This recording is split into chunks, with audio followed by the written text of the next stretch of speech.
This video was made in association with KnifeInformer.com. Head on over to Knife Informer for all of your blade-related needs, including reviews, comparisons, stats, and more.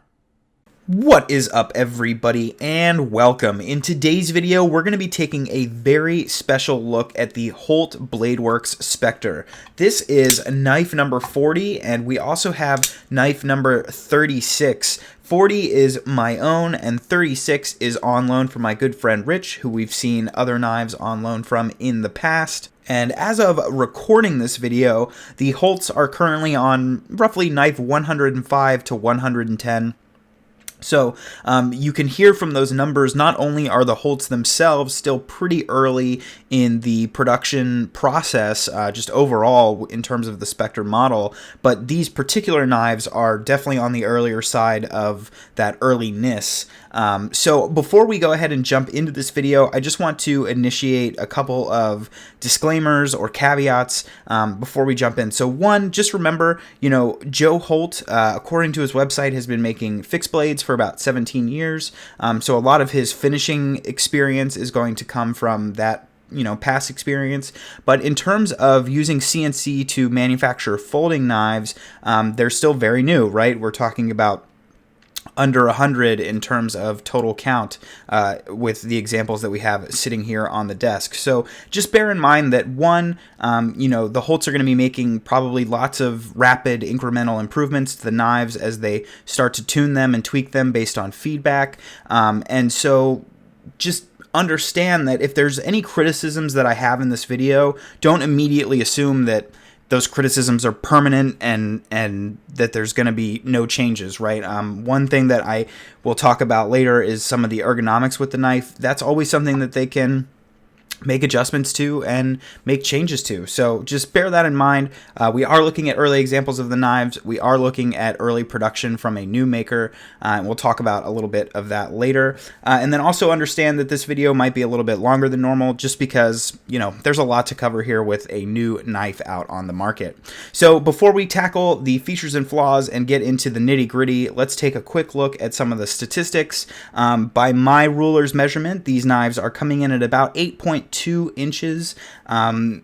You could stretch that to 8.25 depending on your ruler, I think. So roughly in that 8.25 inch overall length kind of zone. The weight on the knives is identical between the two at 3.6 ounces. And a quick size comparison, we'll take a look at the PM2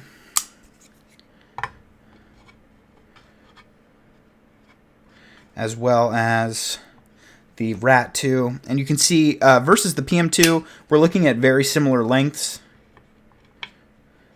The Specter has a slight bit of thickness on the PM2.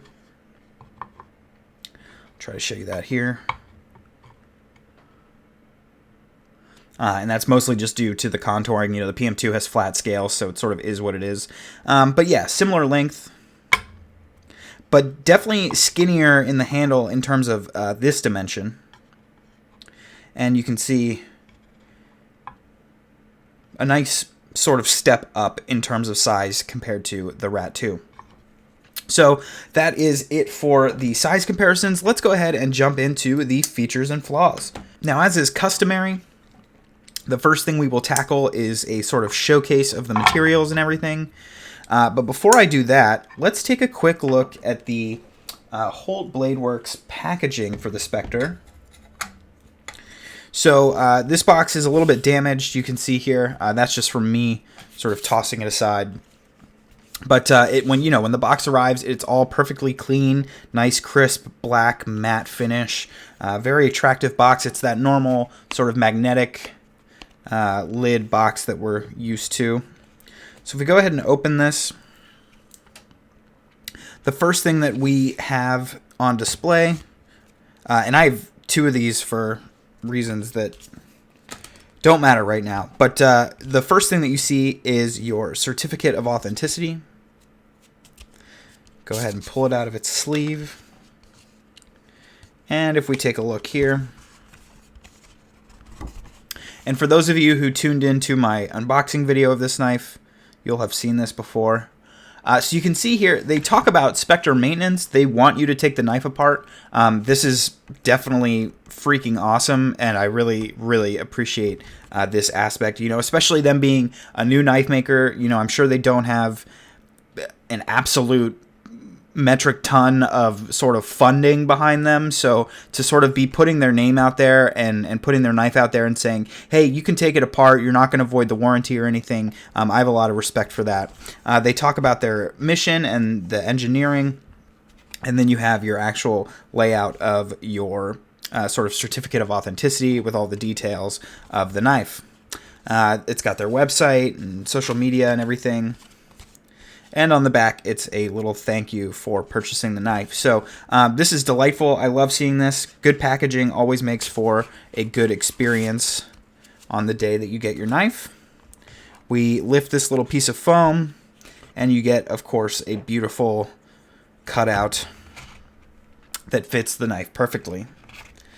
So, great unboxing experience. Definitely wanted to point that out for you guys. We'll go ahead and get this stuff out of the way. Now, in terms of a showcase of the actual materials on the knife, I'm going to sort of show you guys how these knives look, and then mention the fact that the Specter, as it stands, comes with 3 different types of frame. So both of these frames are the full pinstripe frame. You can get a sort of pinstripe in the nude or satin pinstripe finish where it's sort of CNC'd pinstripes along the edges, and then the center section is a flat satin finish. And then they have a starburst pattern, which, man, I was really, really close to getting the starburst pattern as well. All the patterns look very good, but the starburst pattern in particular, some of the guys that I'm sure you all are familiar with on social media have been sort of picking up the starburst, and it looks freaking amazing. So my knife here is the full pinstripe handle with 78 volt anodizing, purple anodizing on all the hardware. I do have the 6-pin pivot, and I did the near mirror finish for the blade, which you can see here. We'll show you everything in my room, including my face. So nice mirror finish with a very, very, very, very, very light sort of stone wash. Wicked cool. So yeah, I mentioned there's the 3 different frame types. There are 6 different pivots to choose from. And then there are multiple different finishes to choose in terms of the hardware, the blade. So you can see Rich went with more of a satin stonewash finish.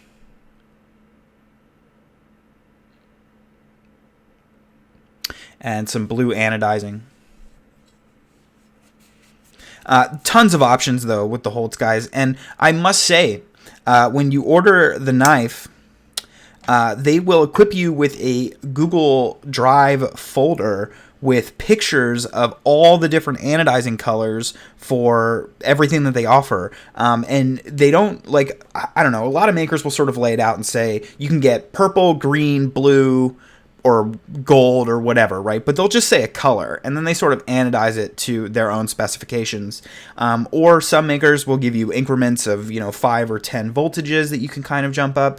What I like about the Holtz is they send this Google Drive folder of like 90 different voltages. Every voltage from 10 volts all the way up to 95 volts is there, and it's 80 or 90 specific individual images, each of a frame anodized to that specific voltage. So if you feel that you want 78 volts instead of 76 volts like I did, then you can let them know that, and they'll pump it up 2 volts, and you get that slightly different color. So that's something I really appreciate. What you're seeing coming out of the Holt shop right now is just a spectacular show of what's possible in terms of if you give your customers the power to choose for themselves, it's amazing, what they can develop. So it's a lot cooler than just saying, yeah, I want a knife and I want it to be purple. Okay, well, what kind of purple? We have 13 different versions of purple. I really like that. I really appreciate that a lot. But moving along here, let's go ahead and check out the ergonomics. So what you can see here is we have a pretty generic shape overall, right? I don't think this needs any sort of crazy introduction. If we are saber gripping the knife, you can see here, it's not the biggest knife in the world, but it leaves plenty of room. I have about a medium glove, and I still have some knife sticking out down towards the end here, so it could definitely fit a bigger hand if you needed, but it's thin enough and everything that if you have a smaller hand, you can still sort of get a full grip on it and feel very comfortable. So saber grip's obviously very comfortable. Pinch grip is sort of the same. The jimping doesn't really do much here. I must admit, this is very smooth, very shallow, and this jimping almost serves no purpose. I think if you were wearing a glove, it would catch a glove well enough, but with a finger, you're just going to slip. It's just too smooth. So the jimping's not incredibly functional, but in terms of the pinch grip, you know, there's this great chamfer here, a sort of 45-degree angle. And getting your thumb in there for the pinch grip is really comfortable and just fits really well. And I would say that ultimately, this is one of the nicest pinch grip knives I've ever held, and is going to make things like slicing, through food prep or anything like that, extremely, extremely comfortable. They really knocked it out of the park in that sense.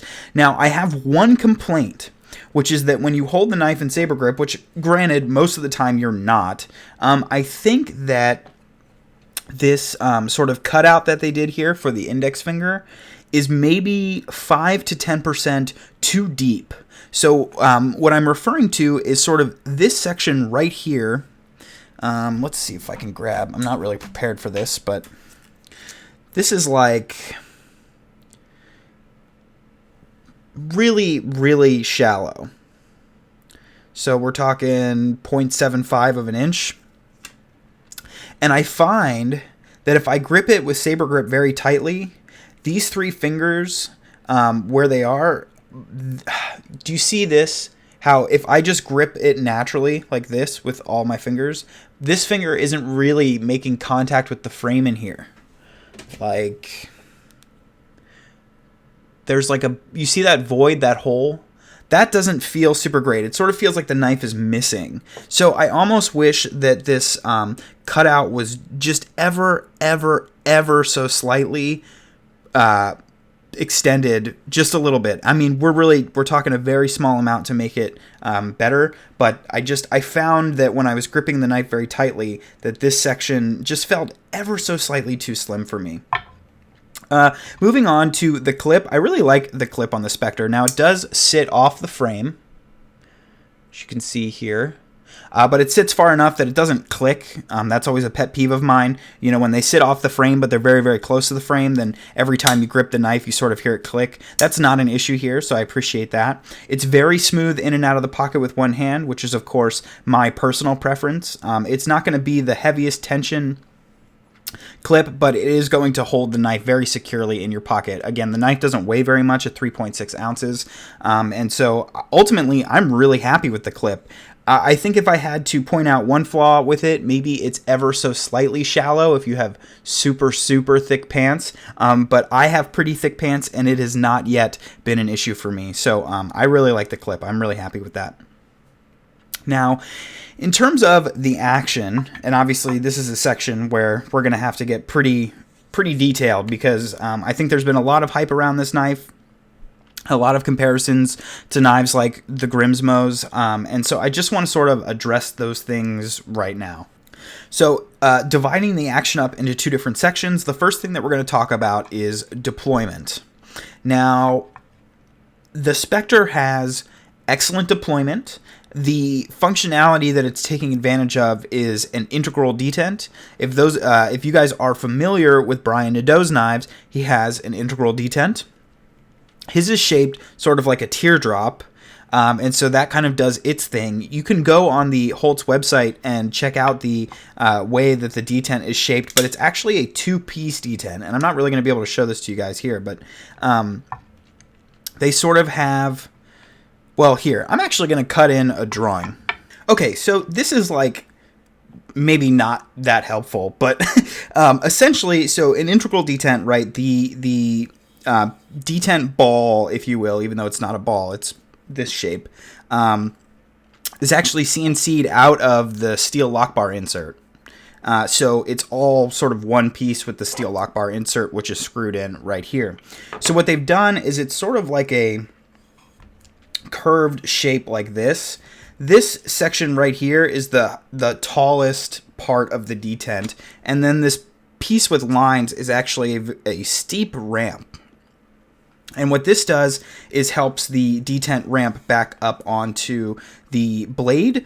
And then back here is a sort of more shallow, but sort of more rounded shape. And the hole that's cut out for the detent is a full sort of oval like this. So it's interesting. I don't 100% understand how it functions, but it appears to me that the oval hole goes around the whole detent, and then when you deploy it, you get sort of the snappiness that you get from like a it feels a lot like deploying a Steve Skiff knife. You get the snappiness from this hard piece sort of instantly breaking out of the detent hole, and then with this piece you're able to get a smoother ramp back up onto the blade when you're going to close the knife. So you can see it's super snappy detent. And then if we just get the lock bar out of the way, if I can do this, it ramps very cleanly. I'm going to go ahead and stop here and just say that I have absolutely no idea what I'm talking about, but this is sort of what I've gleaned from opening the knife and looking at the knife. I could be wrong in terms of how it functions. I don't sit here and try to be an expert, guys. I'm not an engineer. I just like knives, so that's it. But in terms of how the deployment actually feels, it's a very clickety-clack sort of action. It's very mechanical. And I have to say, of all the frame locks I've ever tried, this knife has the best deployment acoustics I've ever heard. It's really just incredibly loud.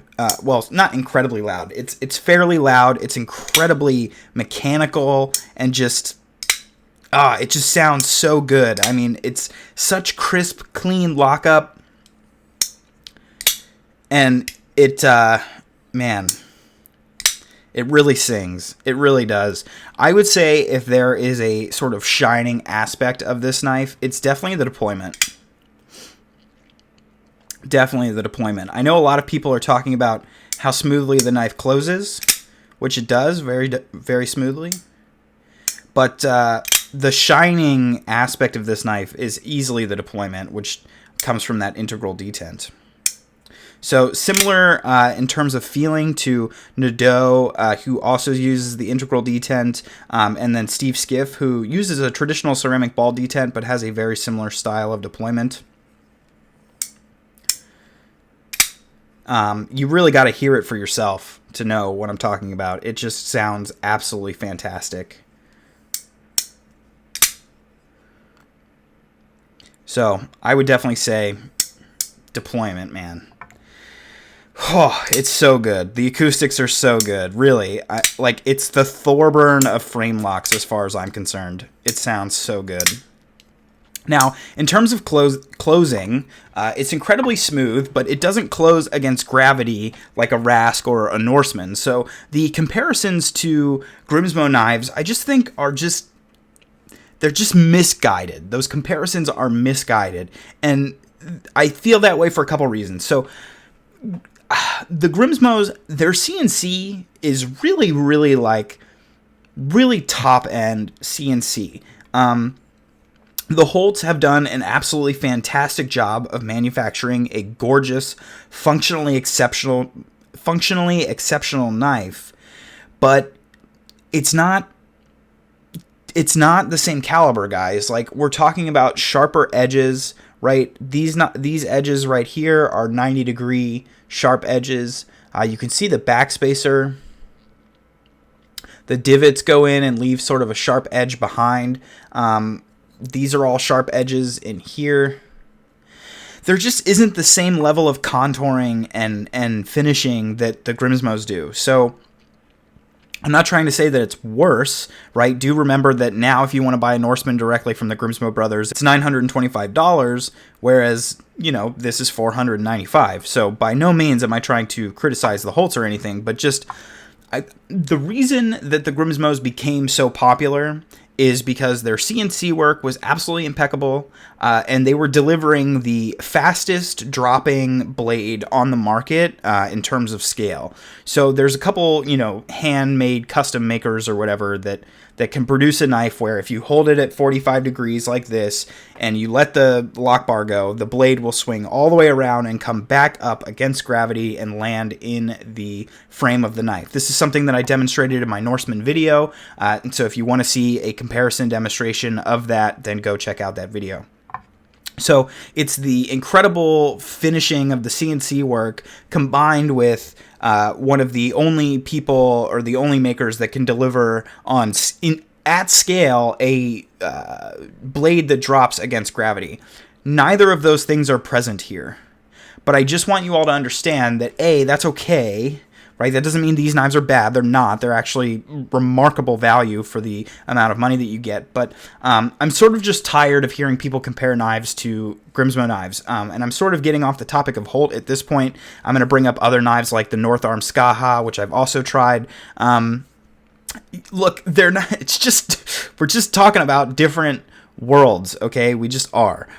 So I don't think that it's fair to compare these knives to Grimsmos for the reason of CNC, and we're nowhere near the blade swinging back up into the frame. Now, putting that all aside, looking at other knives that cost $500, these are probably still in the top 5 percentile of knives that you can get at that price point. In terms of dropping shut, I'm just going to let the knife sort of speak for itself. I would say it's more in line with the sort of speed of like a Shirogorov. Now, my lock bar is a little bit tighter, a little bit stiffer than the one on Rich's knife. And you can see Rich's blade does drop even faster and better than on my knife. Now, when I got my knife, you guys do remember from the unboxing video, it had a little bit of lock rock. So when I sent it back, we made some adjustments to the anodizing colors, and they cranked up the lock bar tension. So you can see on Rich's knife, it's basically on par in terms of speed and consistency as a Shirogorov. And so I'm a lot more comfortable comparing these knives to Shirogorovs than I am to Grimsmos. So I can't help but stress enough that I think the comparisons are unfair, but I want you all to understand that at $495, this is probably the best CNC frame lock knife that you can buy. And I feel pretty confident saying that. I really do. The functional aspects of this knife, it comes with, well, we'll talk about the blade later in the blade section, but it has an incredibly useful blade. It has just about the best action that you can get for $500.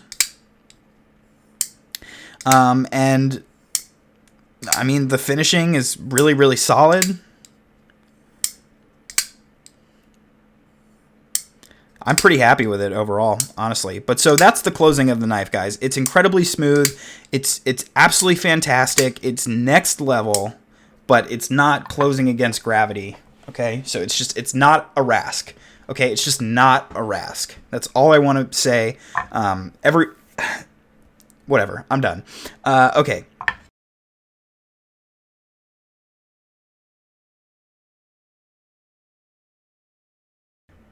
So, as far as the blade is concerned, we are looking at M390 blade steel.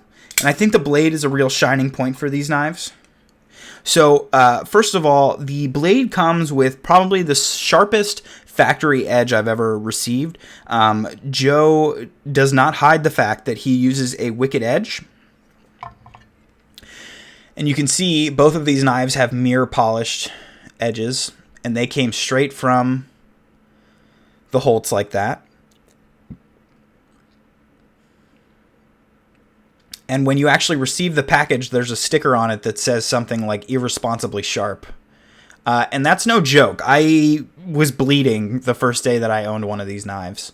All you have to do is touch the edge, and you're pretty much drawing blood. It's incredibly sharp. And then, of course, it's just incredibly useful. Let's look at the cutting edge length. It's about 3.5 inches. And, you know, I'm not even going to say anything about this blade shape. Look how freaking useful it is. It's a full flat grind. It's fairly thin. And I just think this knife is going to, I mean, it's really, think Benchmade 940. It's sort of got that similar sort of length and thinness to it, and sort of utilitarian shape. This is the king of blades, man. It really is. Coming in M390. Of course, you can get it in, I believe, 4 different finishes. I like this near mirror on mine. But if you're looking for, like, the catch-all knife, so, like, for me as a collector, you know, I collect a lot of customs and stuff. Functionality is not a big, like, issue for me when I'm deciding on whether or not to buy a knife. If you're the kind of person who, maybe you've been collecting some knives on the lower end of the expense scale, maybe you have a couple ZTs, a couple nicer Spydercos, maybe a PM2, right?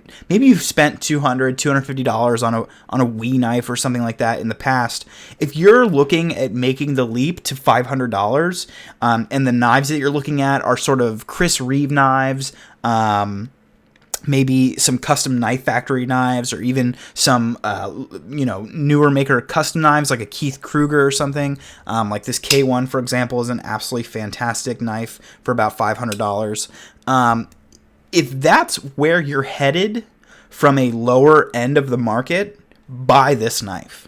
Buy it. Because, I should specify even more. If you're looking to spend that much money on a knife and only own one knife, in the way that a lot of collectors will sort of make the leap to a Chris Reeve knife and then sort of hang out with that Chris Reeve knife for a long time, I think this is the perfect knife to buy if that's what you're looking for. If you just want that one knife that you can carry every day, and when you want to sit at your desk and fidget with it the way you would fidget with a Shirogorov, you can. It's got one of the absolutely best actions at $500, if not the best action at $500 on the market.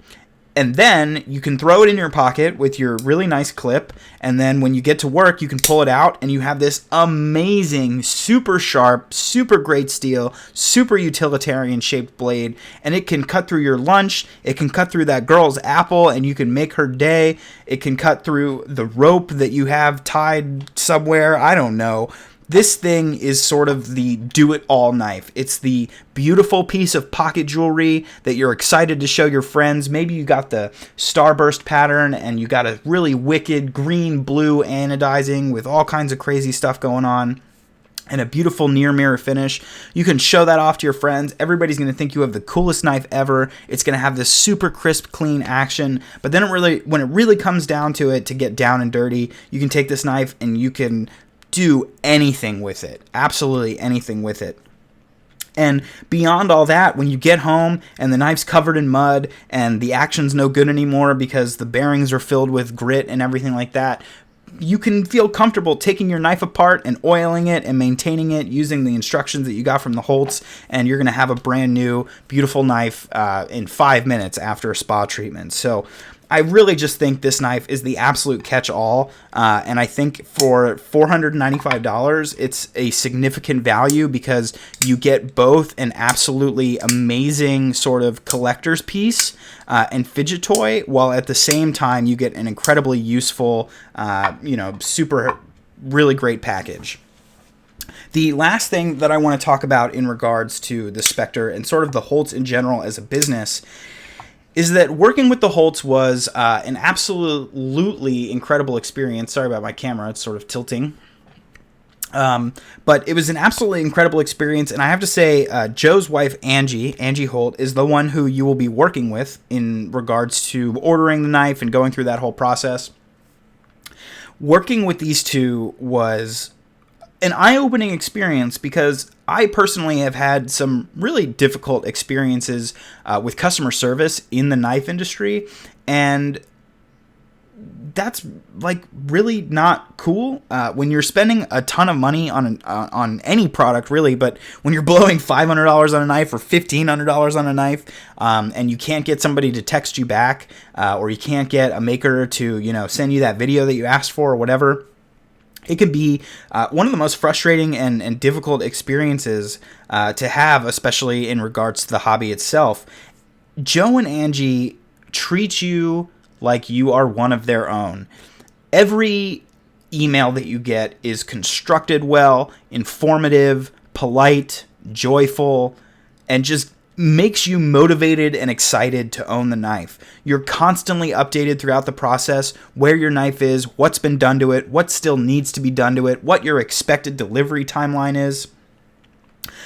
In addition to the fact that if you want to make any changes along the way, Angie's super accommodating of any changes that you want to make. So if halfway through the process you're like, I don't want purple anymore, I want blue, that's not a problem. They go so far as to send you a piece of scrap titanium in the anodizing voltage that you want, to see if that's actually what you like in person, because I'm sure many of you know all computer monitors show colors differently. Different lighting scenarios will show colors differently. So if there's a yellow light in a room and I photograph a knife, it'll look like a different color than if I photographed it outside or in a room with just white light or in a room with dim light. And so if you don't feel super confident in the anodizing that you want, they'll send you like a broken backspacer or something anodized at 77 volts, so you can hold it in your room and look at it in the light, and they send it in the mail, and that's all free. And so they're just the most accommodating, easy to work with people ever. If you hit them up on Instagram, they'll hit you back. If you email them, they will email you back. It all happens in an extraordinary quick amount of time. And I want to give these guys more money just to support them. Like, it's just absolutely incredible. They also offer all kinds of services. They're very forward with sort of what they're willing to offer to do to your knife after you already own it. You can go to the website, and I think you can pay like $25 for a spa treatment. They'll sort of clean up the knife and maybe take care of some scratches and stuff. You can like buy a new set of hardware, so that if you wake up one day and you decide you want to swap your blue hardware with green hardware, you can just have it in a baggie and swap it yourself at home. They'll recolor parts and everything like that. They really just give you all the options to own the knife, make the knife your own, and appreciate the knife and appreciate from where the knife came. So I can't, at this point, I'm just sort of like repeating myself and droning on, but like I can't stress enough how much the customer service from this company has made buying this knife and like going through this whole process so extraordinary. And if I think if other makers took a page out of the Holt's book, we'd all be a little bit happier and a little bit less stressed. So again, if you have a $495 burning a hole in your pocket and you're looking at things like custom knife factory knives or Chris Reeve knives, take a look at a Holt Specter, because I really think it's the best bang for your buck in terms of the total package, right? I think that there are maybe some knives out there that you can get that have a slightly better action, probably not. Maybe there's some other knives out there that you can get that are maybe slightly more functional. Maybe, the lock bar stands up to more poundage or whatever. Okay, fine. But in terms of the overall package, the fidget toy, the collector's item, and the hardcore useful tool, this knife hands down covers all your bases and absolutely fills every void. So thanks so much for watching, guys. Of course, if you'd like to see beautiful pictures of these knives, you can do so by following me on Instagram at tovarishworks. If you have any questions or want to reach out to me for any reason whatsoever, whether it's regards to this knife or anything else, you can do so by emailing me at tovarishworks@gmail.com. If you all enjoyed this video, I know this one was a little bit longer and a little bit more droney, but I had a lot to say about the Holts. But if you liked the video, I'd really appreciate it if you consider subscribing. Thanks so much, guys, and I will see you next time.